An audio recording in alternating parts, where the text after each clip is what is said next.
চুলায় মাত্র 2 মিনিট জাল করে এই কাঁচা আমের মোরব্বাগুলো তৈরি করে সংগ্রহ করে রাখতে পারবেন প্রায় 1 বছরের জন্য।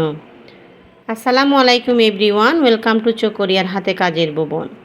আমরা সবাই জানি কাঁচা আমের মোরব্বা তৈরি করা একটু ঝামেলার ব্যাপার, তবে এভাবে তৈরি করলে কোনো ঝামেলাই লাগবে না, একদম সহজেই তৈরি হয়ে যাবে। বাজারে এখন প্রচুর পরিমাণে কাঁচা আম পাওয়া যাচ্ছে, তাই বেশি বেশি করে তৈরি করে রাখতে হবে, কারণ বাচ্চারা এটাকে ক্যান্ডি মনে করে পছন্দ করে খাবে। আমি আজকে মোরব্বাগুলো তৈরি করার জন্য এখানে নিয়েছি 3টা কাঁচা আম। পিলারের সাহায্যে আমের খোসাটাকে ছাড়িয়ে নিয়েছি।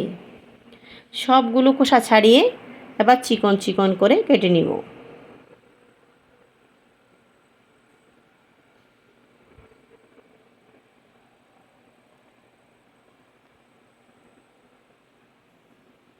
একদম চিকন করে না কাটাই ভালো, তাই আমি একটু মোটা রেখেছি, তবে অনেক বেশি মোটা না।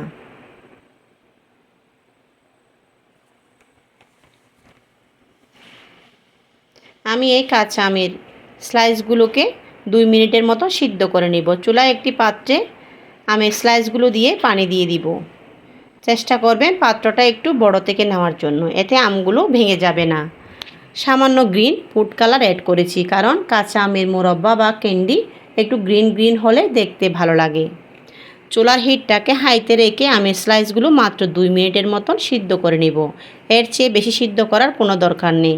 বেশি সিদ্ধ করলে আমের স্লাইসগুলো ভেঙে যাবে। খুবই আলতো হাতে আমের স্লাইসগুলো উপর থেকে নিচে নামিয়ে দিব, যেন এগুলো ঠিকভাবে সিদ্ধ হতে পারে।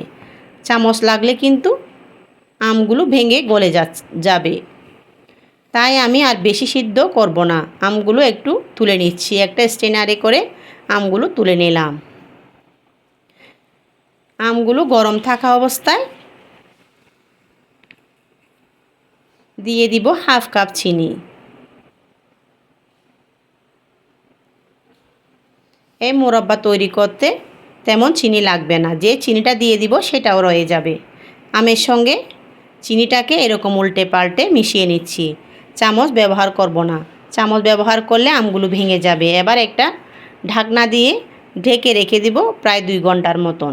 এই ফাঁকে আমের স্লাইসগুলো সিদ্ধ করার পর যে অবশিষ্ট পানিগুলো ছিল, সেই পানিতে হাফ কাপ চিনি, সামান্য লবণ দিয়ে পলক এলে অনবরত নেড়ে নেড়ে সিদ্ধ করে আঠালো করে নিব।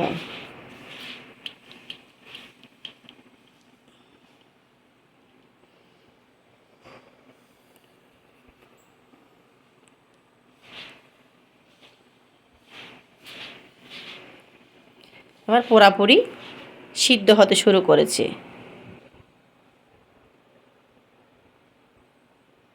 আমি হাত দিয়ে দেখিয়ে দিচ্ছি কীরকম আঠালো হয়েছে। এরকম সুতার মতন তৈরি হয়েছে। এ পর্যায়ে কাচের একটা পাত্র নিয়েছি। কাচের পাত্রে দীর্ঘদিন ভালো থাকে। এই পাত্রটা খুব ভালো করে ক্লিন করে নিয়েছি। আমি এই জ্যামটাকে 4 থেকে 5 ঘন্টা সেট হওয়ার জন্য সাইডে রেখে দিব। দেখুন মাশাআল্লাহ একদম সেট হয়ে গেছে। এভাবে তৈরি করে 1 বছরের মতো সংগ্রহ করে রেখে দিতে পারবেন। এদিকে 2 ঘন্টা পর ফিরে এলাম, চিনিগুলো একদম গলে গেছে। আমের মধ্যে চিনিগুলো ভালোভাবে ঢুকে গেছে। শিরা থেকে আমের স্লাইসগুলো উঠিয়ে একটা বড় ট্রেতে নিয়ে কড়া রোদে 3 থেকে 4 ঘন্টা রেখে দেব। কড়া রোদে খুব বেশি শুকানো যাবে না।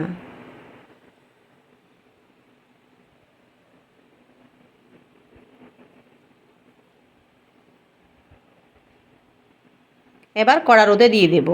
শুকানোর পর দেখুন এরকম হয়েছে। এরপর একটা মিক্সিং বলে হাফ কাপ চিনি ব্লেন্ডারে অথবা পাটায় পিষে নিয়ে পাউডার করে আমের মোরব্বা বা ক্যান্ডিগুলোতে গড়িয়ে নিব। আমি একটা আমের স্লাইস দেখিয়ে দিচ্ছি। চিনির গুঁড়া দেওয়ার পর দেখতে বেশ ভালো লাগবে।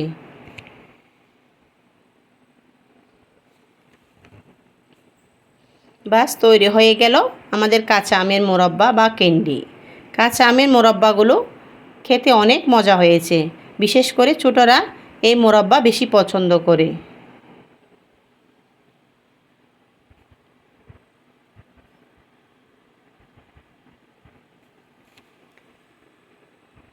এগুলো একটা বক্সে ভরে রেখে দিলে 1 বছরের মতন ভালো থাকবে।